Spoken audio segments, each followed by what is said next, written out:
आज वो वीडियो बना लेगा।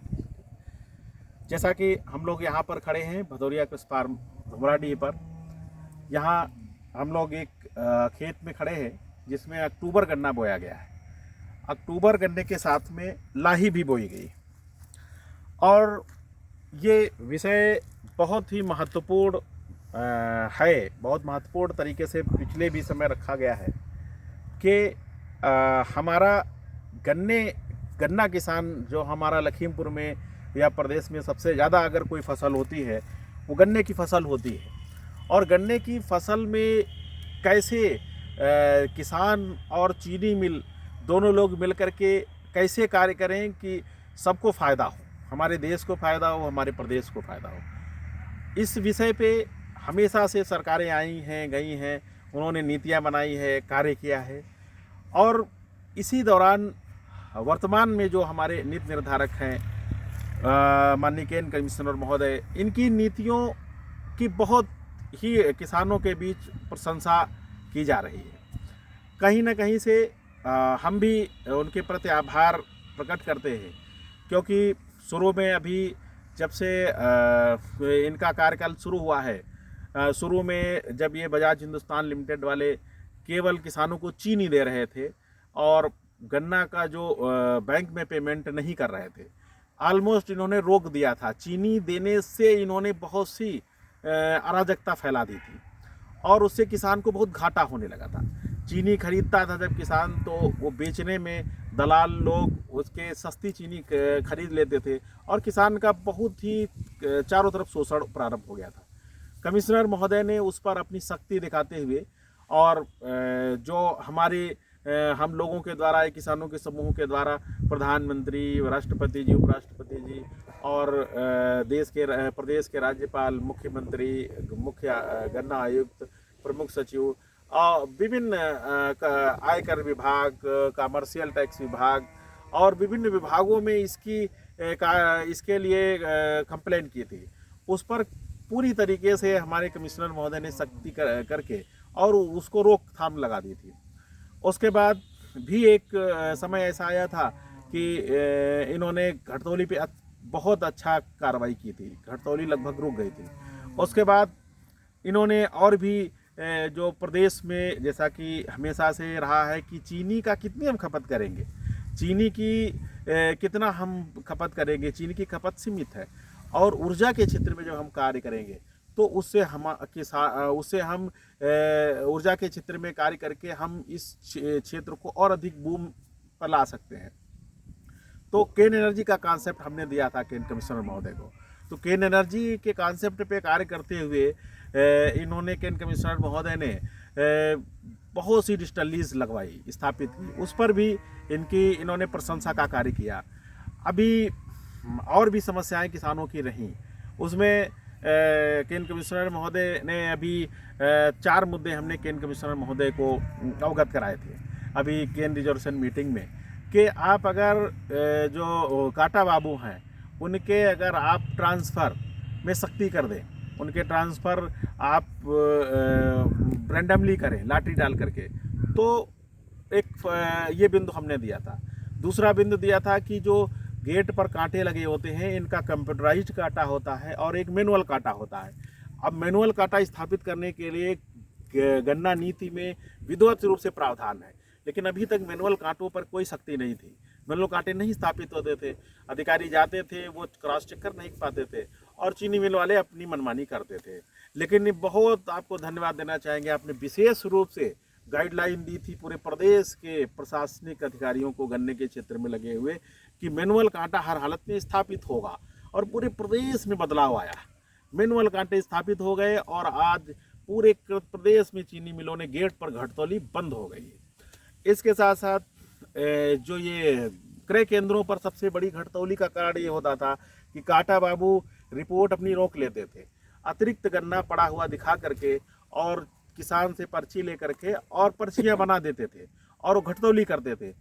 और मैंने जो आप कमिश्नर महोदय को सुझाव दिया था कि हर हालत में प्रत्येक दिन 6 बजे आप पूरे प्रदेश से रिपोर्ट ले लीजिए किस सेंटर पे कितना गन्ना तौला गया और अवशेष गन्ना बिल्कुल वहाँ नहीं रहना चाहिए। आपने कार्रवाई की और आज की डेट में हर काटा बाबू 4 बजे अपनी रिपोर्ट प्रदेश प्रशासन को भेज देता है। लखनऊ में आपने कंट्रोल रूम स्थापित किया और कंट्रोल रूम स्थापित करके आप पूरे प्रदेश से जानकारी ले लेते हैं रोज, और इससे आप कहीं भी जा कर के देख सकते हैं कि जितने क्रय केंद्र हैं उन पर घटतौली बंद हो गई है। तो इन विषयों पे आपने कार्य किया कैन कमिश्नर महोदय, मैं आपका बहुत ही आभारी हूँ। हम सब जो किसान भाई इनसे लाभान्वित हुए हैं, आपके दृढ़ इच्छा शक्ति से, आपके कार्यकुशलता से, आपके प्रशासनिक वर्किंग से बहुत ही अच्छा लग रहा है। महोदय, एक हमारे आपके बीच बात रह गई थी। ये जो हमने जब आपसे बात रखी थी तो एक बात विषय रह गई थी कि हमारी चीनी मिल लेट चलती है हमेशा। जब हमारी चीनी मिल लेट चलती है तो एक ड्राइज बहुत बड़ी समस्या आती है। आपने भी कहा था कि ड्राइज की समस्या को हम हल करेंगे।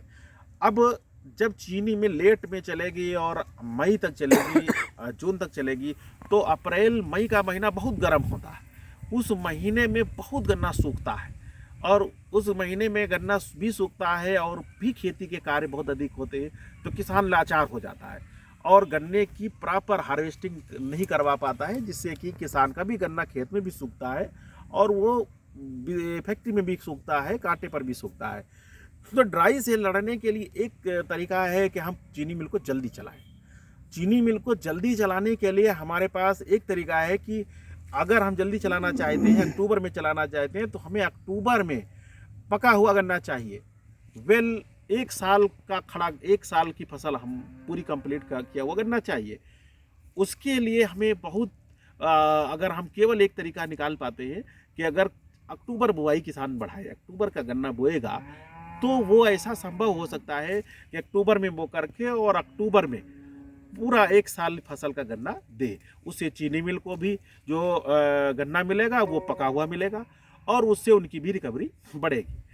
और जब अक्टूबर में गन्ना हम, इससे एक फ़ायदा और भी है कि अक्टूबर में जब अब चीनी मिल चल जाएगी तो अक्टूबर में किसान अपनी रबी की फसल भी सह फसली के रूप में गन्ने के साथ बो सकता है। तो अब सह फसली खेती के जो लाभ अभी तक खेती में पढ़ाए जा रहे हैं, बहुत ही अनमोल लाभ हैं। सह फसली खेती से हमें बहुत फ़ायदा है जी। हमारे पानी की बचत कम होती है। अभी हम आपको उदाहरण बता रहे हैं, जिस खेत में हम खड़े हैं इसमें लाही और गन्ना सह फसली के रूप में है।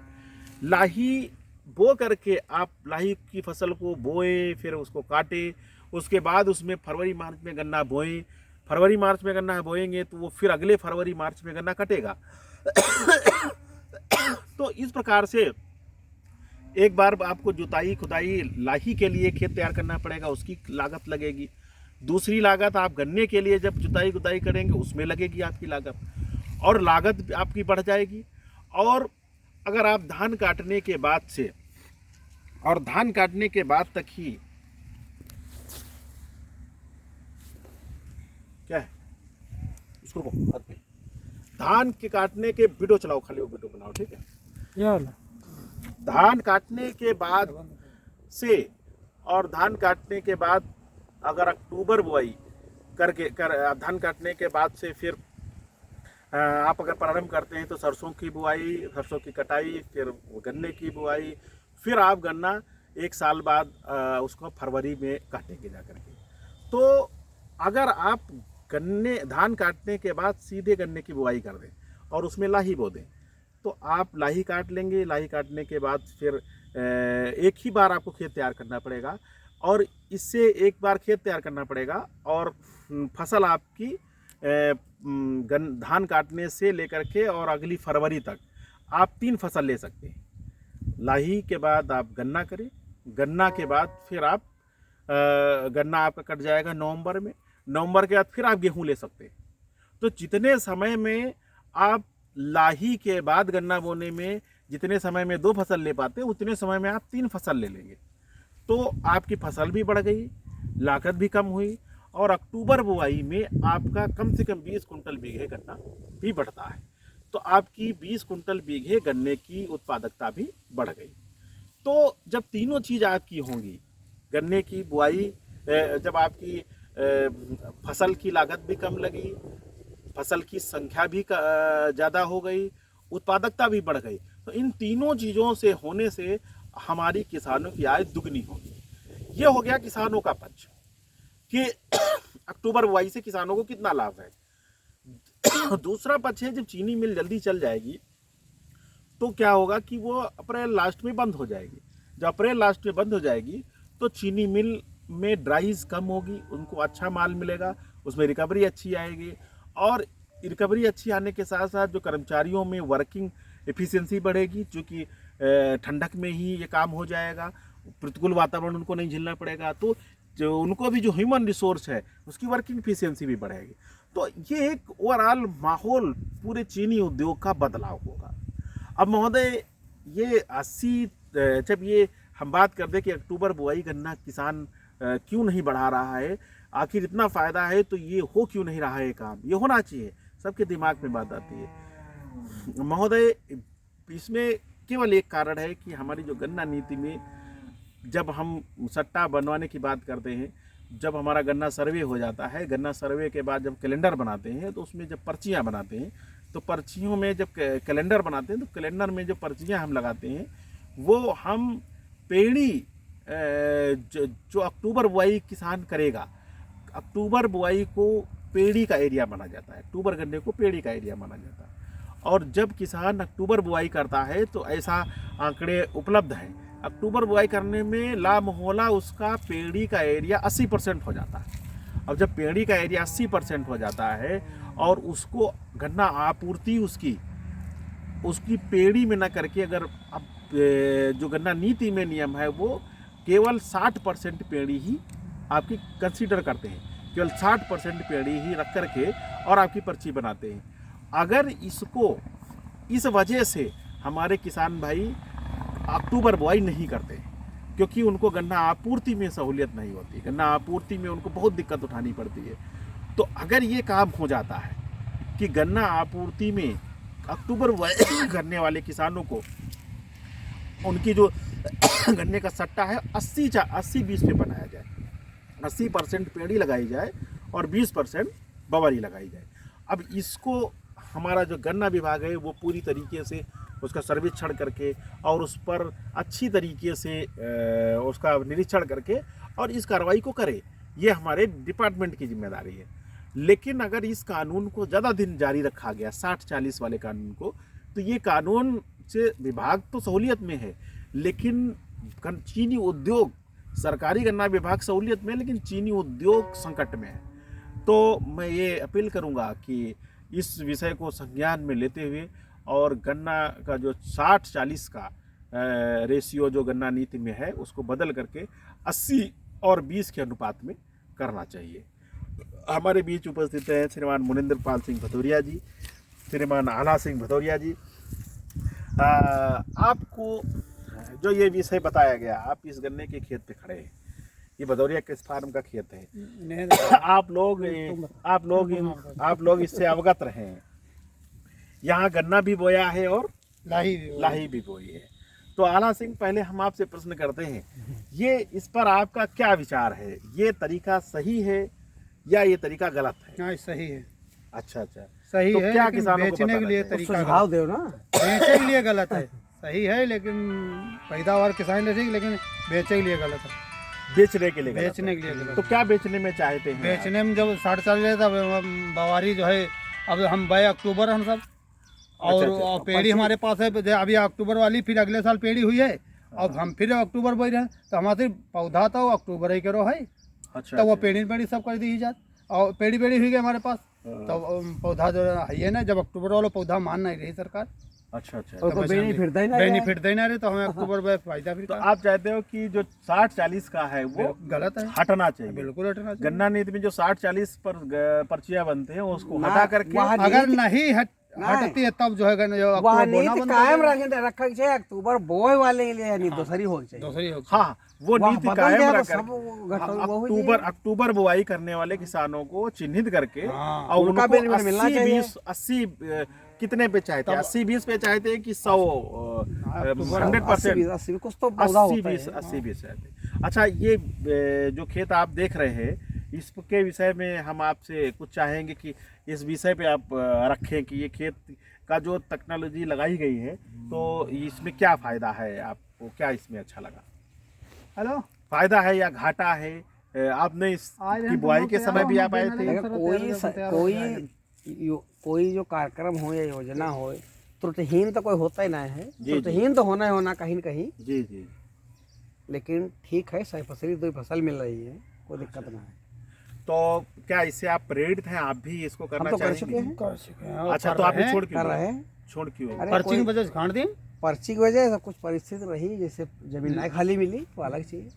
तो आप मेरे सभी बिंदुओं से सहमत हैं? हाँ, तो आप इस विषय पे क्या इसमें क्यों अक्टूबर बुआई नहीं होती, इस बात को आप रखें, दृढ़ता के साथ बताएं। केवल पर्चीकरण। पर्ची दो चीजें हैं, जमीन की कम उपलब्धता ना, हाँ, जमीन, सामने अब जमीन जो लोगन से कास्ट जो घट रही है, अच्छा अच्छा अच्छा अच्छा।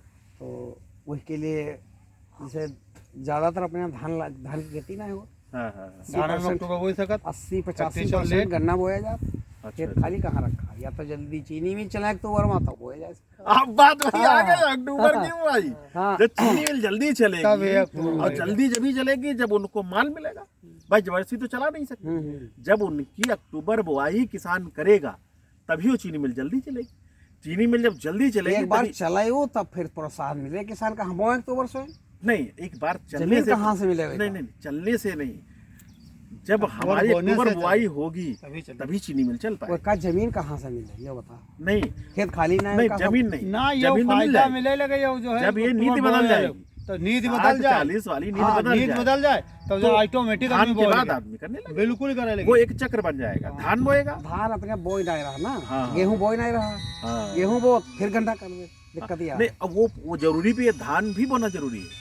हमने तो हमारे तो धान बोया जाता है, हम खाने के लिए धान हमेशा बोते हैं। तो अपनी बता और रहे ना, गेहूं के लिए भी धान बोया जाता आप है। सामूहिक बात और करो। लाही भी, नहीं नहीं, ये भी बिंदु है। 80% नहीं, किसान की बात करो नहीं, पहले। ये भी बिंदु है। देखिए, लाही आप खाते हैं, हर आदमी की जरूरत है। लाही बोनी ही चाहिए। लाही तो अपने आदमी का पूरे देश के लिए तिलहन कमी है। तिलहन की तो कमी। बाहर से नया अक्टूबर में बुआई करने से ये भी फायदा है कि किसान तिलहन को बोने के लिए प्रोत्साहित होगा, अपना उपयोग का कम से कम बोएगा। हाँ, अपने मैंने लाही इसमें बोई। ना अक्टूबर में गन्ना बोए तो लाही बोए। हाँ, आराम से बोएंगे। दूसरी चीज जब अक्टूबर बोएगा गन्ना, जो कि किसान लगातार गन्ने के बाद गन्ना बो रहा है, जब अक्टूबर बोएगा तो उसको धान भी लगाना पड़ेगा, तो धान भी अपने धान के भी लिए वो लगेगा। लगाएगा, लगे फसल चक्र सुधार। और धान के बाद गन्ना भी बोएगा। तो गन्ना और धान और लाही, ये तीनों चीज किसान की आवश्यकता है, और वो क्या करेगा, जब अपने फसल चक्र में डाल लेगा तो ये उसकी भी आवश्यकता की पूर्ति होती रहेगी। तो इसलिए भी ये बहुत जरूरी है कि ये जो है बहुत ही धन्यवाद हमारे सभी किसान भाइयों ने इस चर्चा में भाग लिया, और धीर सिंह ने वीडियो बनाया, इनको भी बहुत बहुत धन्यवाद। जय हिंद, जय भारत, जय जवान, जय किसान, जय विज्ञान, जय अनुसंधान। हाथ उठा के जरा एक बार बोले, जय जवान, जय किसान, जय जवान। चलो।